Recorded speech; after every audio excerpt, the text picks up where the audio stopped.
Tarehe 3 mwezi Mei mwaka huu wa 2025, maeneo ya Kibada Kigamboni katika mkoa wa kipolisi wa Temeke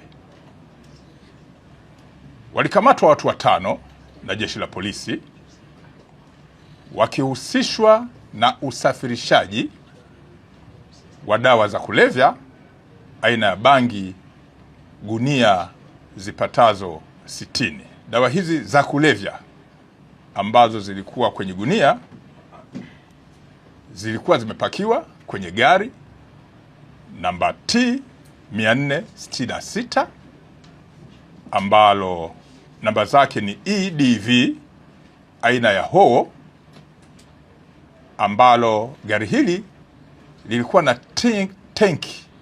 lenye muonekano wa kubeba mafuta lenye namba T 994 EEG, ambalo baada ya kulipekua lilikutwa likiwa limepakia gunia hizo za bangi ambazo ni dawa za kulevya. Watuhumiwa hawa waliokamatwa ni pamoja na Nathan Danga maarufu kama Masumbuko na wenzake 4, akiwemo pia mwanamke